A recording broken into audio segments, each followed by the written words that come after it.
भाई तो चला गया, अब हम दोनों अच्छे से एक दूसरे को खुश करेंगे बगैर किसी टेंशन के। एक दिन की बात है, मैं तलाक याफ्ता थी। घर में मेरा एक भाई था और एक नौकर। मैं जिंदगी से बहुत तंग आ चुकी थी, अकेलेपन से थक चुकी थी, तो मैंने सोचा नौकर का फायदा उठाती रहूं। लेकिन भाई घर में था, इस वजह से कुछ नहीं कर पाई। खैर, नौकर किचन में काम कर रहा था, मेरा भाई बाहर गया था। मैंने सोचा नौकर से बात करूं ताकि उसे भी पता चले कि मैं उससे क्या चाहती हूँ। मैंने पूछा, काशिफ क्या कर रहे हो? वो जवाब देता है, मैडम और क्या करना है आप लोगों के लिए। मैं जवाब देती हूँ, हाँ वैसे काशिफ तुम मुझे बहुत अच्छे लग रहे हो। इस जुमले के बाद जैसे वक्त चंद लम्हों के लिए रुक गया। मैंने अपने ही अल्फाज को अपने दिल में गूंजते हुए महसूस किया और पहली बार मान लिया कि ये एहसास महज लम्हाती कमजोरी नहीं बल्कि एक गहरी तन्हाई की सदा है जो बरसों से मेरे अंदर कैद थी। तलाक के बाद जिंदगी जैसे रंग हो चुकी थी। दिन जिम्मेदारियों में गुजर जाते मगर रातें यादों और खला में डूबी रहती। कभी मैं खुद से पूछती कि क्या एक औरत का दिल वाकई इतना कमजोर होता है कि उसे जीने के लिए किसी की कुर्बत चाहिए, मगर हर बार दिल ही जवाब देता कि कुर्बत कमजोरी नहीं, जरूरत है। काशिफ जब पहली बार इस घर में आया था तो मैंने उसे बस एक मुलाजिम के तौर पर देखा था, मगर वक्त के साथ उसकी सादगी, खामोशी और खुलूस मेरे दिल की सतह पर हल्की लहरों की तरह फैलने लगे। उसकी मौजूदगी में मुझे अजीब सा सुकून मिलता,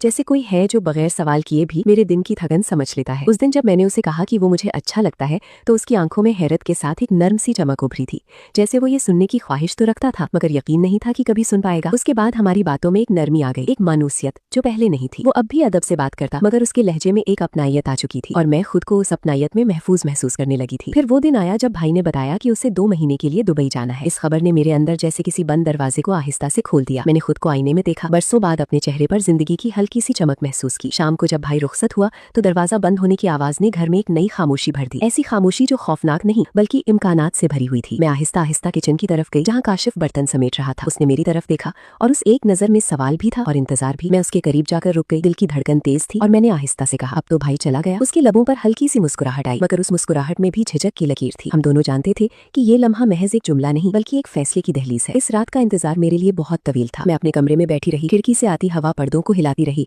और मैं हर आहट पर चौंक जाती। जब आखिरकार दरवाजे पर हल्की सी दस्तक हुई तो मुझे लगा जैसे मेरा दिल सीने से निकल आएगा। मैंने दरवाजा खोला, वो सामने था, खामोश, संजीदा मगर आंखों में एक फैसला लिए हुए। हम चंद लम्हे बस एक दूसरे को देखते रहे। फिर उसने आहिस्ता से कहा, आप अकेली थी, मैं भी। उसके बाद हमारे बीच जो कुर्बत बनी वो महज जिस्मानी नहीं बल्कि एक जज्बाती पनाह थी, जैसे 2 अधूरे वजूद एक दूसरे में मुकम्मल होने लगे हों। उसने मुझे ऐसे थामा जैसे मैं उसके लिए कीमती हूँ और मैंने उसे ऐसे कबूल किया जैसे वो बरसों से मेरा मुंतजिर हो। उस रात के बाद मैंने महसूस किया कि मेरे अंदर का खला पहली बार भरने लगा है। दिन गुजरने लगे और हमारा ताल्लुक खामोशी में गहरा होता गया। अब वो सिर्फ घर का मुलाजिम नहीं रहा था बल्कि मेरा हमराज, मेरा राजदार और मेरी तन्हाई का साथी था। हम सुबह की चाय साथ पीते, शाम को सहन में बैठकर आसमान देखते और अक्सर बगैर बोले भी एक दूसरे को समझ लेते। मगर हर खुशी के साथ एक खौफ भी चलता था। हमें मालूम था कि ये रिश्ता दुनिया की नजर में काबिल कबूल नहीं और अगर राज खुल गया तो सब कुछ टूट सकता है। कई बार मैंने उससे पूछा, अगर किसी को पता चल गया तो? वो हमेशा मेरी आंखों में देखकर कहता, मैं आपको कभी अकेला नहीं छोड़ूंगा। इस यकीन ने मुझे वो सहारा दिया जो मुझे बरसों में नहीं मिला था। वक्त तेजी से गुजरता गया और मुझे लगा जैसे जिंदगी ने मुझे दूसरा मौका दिया है। मगर एक दिन अचानक फोन बजा और उस तरफ भाई की आवाज थी कि वो तवक्कुल से पहले वापस आ रहा है। मेरे हाथ कांप गए,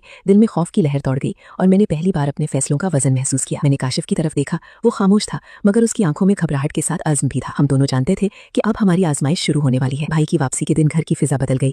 हर कदम पर मुझे अपने राज के बेनकाब होने का डर था। मैंने खुद को मामूल के मुताबिक जाहिर करने की कोशिश की मगर दिल की धड़कन हर लम्हा तेज रहती। भाई ने शायद कुछ महसूस किया था, उसकी नजरें अक्सर हम पर ठहर जाती जैसे वो हमारे दरमियान की अनकही कहानी पढ़ने की कोशिश कर रहा हो। एक शाम उसने मुझे अलग ले जाकर कहा, तुम ठीक तो हो? मैंने मुस्कुराकर कहा, हाँ। क्यों? वो बोला, बस तुम पहले जैसी नहीं लग रही। इस लम्हे मुझे महसूस हुआ कि सच छिपाना कितना मुश्किल होता है। रात को मैंने काशिफ से कहा कि शायद हमें फासले बना लेने चाहिए। वो कुछ देर खामोश रहा, फिर बोला, अगर आप चाहें तो मैं चला जाता हूँ, मगर दिल से कैसे जाऊँ? इस सवाल ने मेरे दिल को चीर दिया। मैंने पहली बार महसूस किया कि हमारा ताल्लुक महज तन्हाई का सहारा नहीं बल्कि एक सच्चाई बन चुका है जिससे हम दोनों बंधे हुए हैं। दिन गुजरते गए और हमने खुद को महदूद रखने की कोशिश की मगर जज्बात को हदों में बांधना आसान नहीं होता। आखिर एक रात भाई ने हमें साथ देख लिया। उसकी आंखों में गुस्सा, हैरत और दुख सब कुछ था। घर की फिजा तूफान बन गई। उसने मुझसे सवाल किए, इल्जाम लगाए और मैं खामोश खड़ी रही क्योंकि मेरे पास दिफा के लिए अल्फाज नहीं थे, सिर्फ एहसास था। इस लम्हे काशिफ ने आगे बढ़कर कहा, कसूर मेरा है, मैं उससे मोहब्बत करता हूँ। इस एतराफ ने सब कुछ बदल दिया। भाई के लिए ये नाकाबिले कबूल था मगर मेरे लिए ये पहली बार किसी का मेरे लिए खड़ा होना था। इस रात के बाद घर में सर्द जंग शुरू हो गई। भाई ने काशिफ को निकालने का फैसला किया और मैंने पहली बार उसके सामने डटकर कहा कि मैं उसे जाने नहीं दूंगी। ये वो लम्हा था जब मैंने अपनी जिंदगी का इंतखाब किया। कुछ दिनों की कशमकश के बाद